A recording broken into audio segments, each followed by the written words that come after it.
The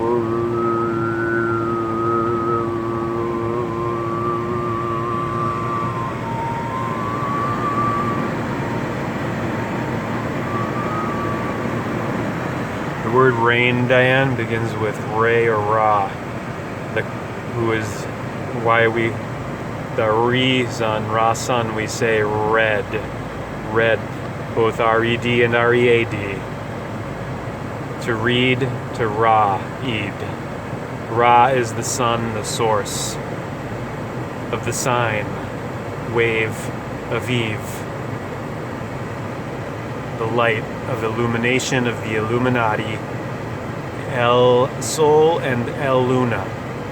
The lights of life, the twin pillars or the twin towers. The black square and the white square. The black square is the moon of the night, of darkness and death. The rest cycle, necessary rest of the Eve El time. And then the day of deity of the light of the sun. The two lights that make all of this happen. And the society of dunce caps, of working class heroes and psychopathic owners who refuse to see that there's but one race, root race, the blood red race, the human, one color, blood red, ketchup. Yep. Not my theory, because you slice any one of us fruits, or one of the skins of our fruit, of the fig, of the figment of the imagination, the figures and the facts, and what happens? Red comes out. Red underneath. It's what's underneath. It's what's within that matters. And today we're going to do some walking with Thoreau here in Sturbridge at Diane. We're going to walk once the rain clears, which it's scheduled to do here on April Fool's Day. April, as I said earlier, the month of the Fool, of El. It's the month of the Fool, not just the day. April's Aphrodite, Venus, Ishtar, Easter, Oyster, Estro, Estrus, gastronomy, astronomy, estrogen, estrogenesis, genetics, genes of Isis, the mother goddess Isis, Venus, of the ovaries, the eggs, Easter eggs, and the Easter bunnies, fertility, sex magic, blood sugar baby, she has it, a sex magic. Oh, that would be a good one to do in the ketchup suit. Last night I did X's and O's in my organic ketchup as ketchup. I am ketchup. From Thoreau Walking, I just turned to page 74 of all numbers. To preserve wild animals implies generally the creation of a forest for them to dwell in or resort to. So it is with man. 100 years ago, they sold bark in our streets peeled with our own woods. And think about water for sale now. In the very aspect of those primitive and rugged trees, there was, methinks, a tanning principle which hardened and consolidated the fibers of men's thoughts. Already I shudder for these comparatively degenerate days of my native village. In the 19th century he's saying this, please bear in mind. Here we are in the 21st century. Way, way, way down the track of degeneration now. Not generation, not evolution, degeneration and de-evolution is what we got going on. I already shudder to think of for these comparatively degenerate days of my native village, when you cannot collect a load of bark of good thickness, and we no longer produce tar and turpentine. The civilized nations, Greece, Rome, England, have been sustained by the primitive forests which anciently rotted where they stand. They survive as long as the soil is not exhausted. Alas, human culture! Little is to be expected of a nation when the vegetable mold is exhausted and is compelled to make manure of the bones of its fathers. There the poet sustains himself merely by his own superfluous fat, and the philosopher comes down on his marrow bones. It is said to be the task of the American, quote unquote, to work the virgin soil, and that, quote unquote, agriculture here already assumes proportions unknown everywhere else. I think that the farmer displaces the Indian even because he redeems the meadow, and so makes himself stronger in some respects more natural, and in some respects more natural. I was surveying for a man the other day a single straight line, 132 rods long, through a swamp, at whose entrance might have been written the words which Dante read over the entrance to the infernal regions: "Leave all hope, ye that enter," that is, of ever getting out again. Where at one time I saw my employer actually up to his neck and swimming for his life in his property, though it was still winter. He had another similar swamp which I could not survey at all because it was completely underwater. And nevertheless, with regard to a third swamp, which I did survey from a distance, he remarked to me, true to his instincts, that he would not part with it for any consideration on account of the mud which it contained. And that man intends to put a girdling ditch round the whole in the course of 40 months, and so redeem it by the magic of his spade. I refer to him only as the type of a class.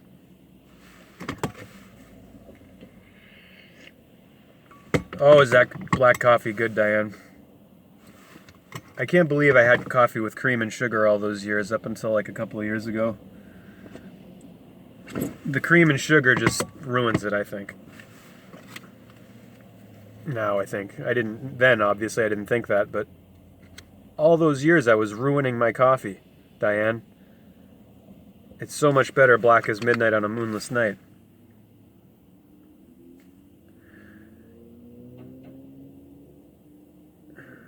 Looks like it's starting to clear now, Diane. It is, do we always how we say that? It is starting to clear. It is raining. What is it? It's it. What is it? You want it all, but you can't have it. It's in your face, but you can't grab it. What is it? It's it. What is it? It's it. What is it? It's it. What is it? It's it. What is it? Water is it. Carry the water, remove the water. There is water at the bottom of the ocean. After this, Diane, in just a couple of minutes here, I'm going to read like one more paragraph and then head up to St. Anne's, take you on the background clockwise. Or this time, actually, we went clockwise last time, didn't we? From the labyrinth to the through the Stations of the Cross backwards. So we'll go clockwise again this time. Stations of the Cross, 14 of them, which syncs up with the word dead. And when you write out 14, it's 104, which is 14, 104, 14. And Jack Shepherd's 104, and so many others, Diane. And then the 140 comes into. Sheesh. I mean, it's a lot. Oh my God, it's a lot. It's a lot of a mountain of circumstantial corroborative evidence for that these elites are a cabal of Kabbalists using Kabbalah, using magic spells, words, gospels, to keep humanity in limitation, under control. So you'll do what they told you. Obey. Obey. Abbey. Look how close those are. The abbey where the monks, the cloister is. Look how close it is to obey. Yeah, there's another B in abbey, but still. And A and O are interchangeable. Baby. born, birth and birth, the birth certificate, the mother's water breaks, you're delivered to the doctor, the loading dock, and you're made part of the business operation. You're given a birth, they take the blood from your foot, your soul, the placenta deal, and the whole fucking thing. The conspiracy is not a theory. Get it through your fucking head, please. I'm sorry to be so rough with you, but look where we are. It's so late. We're at the doorstep of extinction. That's why I'm not holding back. That's why I've told you I'm ketchup when I shouldn't have. I wasn't supposed to reveal that. And so far I haven't gotten any blowback or anything, but Dana.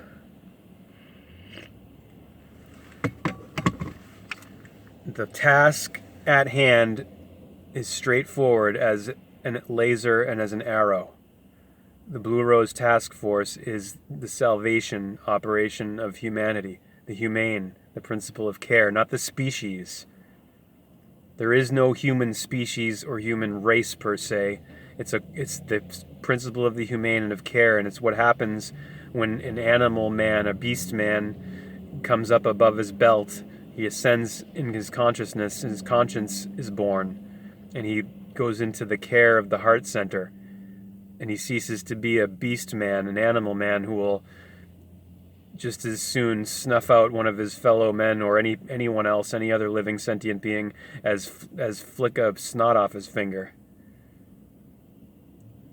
And that process doesn't happen until initiation starts, initialization, until one either takes the red or the blue, says I'm going to truth and I want it at the red, or I'm going to go back to bed and rest in my sweet little lies. Which is not restful at all, because it's having to maintain a lie is exhausting. When you just rest, the rest comes when you take the red rest, because there's rest in your activity. All of this activity you see me doing, it's not exhausting because it's restful. I have a rest in what I'm doing. I'm not under arrest. Thank God. Maritime Admiralty law, it's a phony law, it's fake, it's not real. The only law that makes any sense and that's real is the one of nature and of God, which is single and simple. It's that you don't harm others and you help others. That's what a humane one does. Salvage humanity as we're having our Thelma and Louise moment collectively, flying off the cliff. We've blasted through the guardrail and we're flying off the cliff to the bottom of the ravine. It feels like we're flying. It's funny how falling feels like flying for a little while. But it's not. It's falling. Just ask Wile E. Coyote. The weapons with which we have gained our most important victories, which should be handed down as heirlooms from father to son, are not the sword and the lance, but the bushwhack, the turf cutter, the spade, the bog hoe, rusted with the blood of many a meadow, and begrimed with the dust of many a hard-fought field. The very winds blew... This is Walking by Thoreau. I think I've already said that, just to make sure, though. We visited his ghost the other day and talked to Matt the fisherman at Walden in Concord, Mass. We drove about an hour from here in Sturbridge. In literature, it is only the wild that attracts us. Oh wait, I didn't finish that part. The very winds blew the Indian's cornfield into the meadow and pointed out the way which he had not the skill to follow. He had no better implement with which to entrench himself in the land than a clamshell, but the farmer is armed with plow and spade. Call a spade, won't you? Call a staged fake bullshit reality a staged fake bullshit reality, will ya? So you can know what the real reality is. Underneath it, it's been covered up with a mountain of evil turd. Lies. In literature, it is only the wild that attracts us. Dullness is but another name for tameness. It is the uncivilized, free, and wild thinking in Hamlet and in the Iliad, in all the scriptures and mythologies not learned in the schools, that delights us.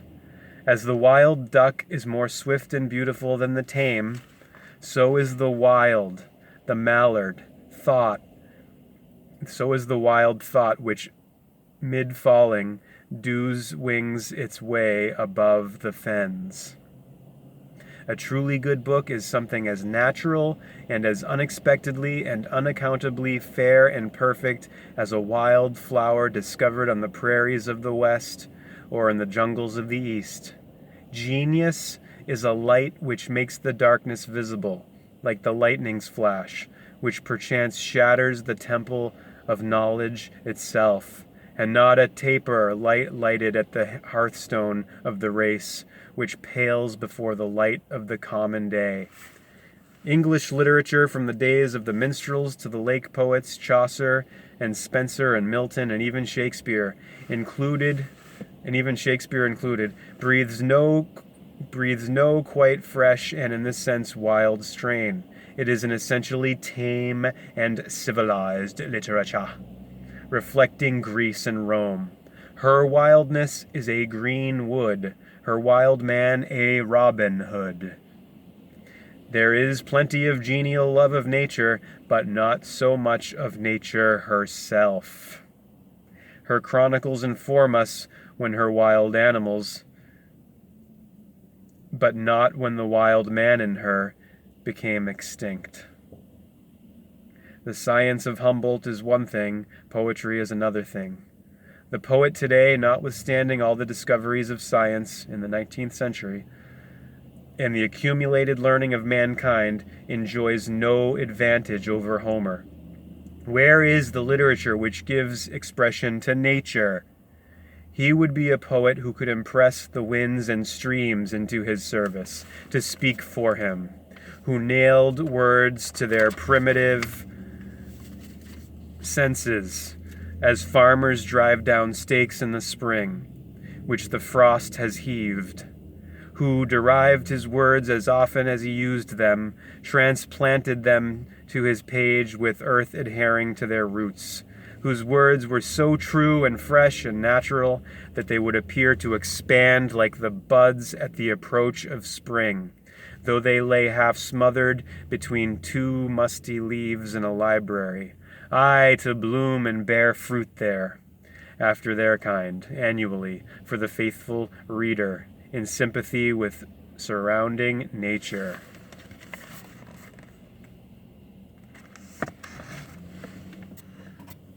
All right, Diane. See you at St. Anne's.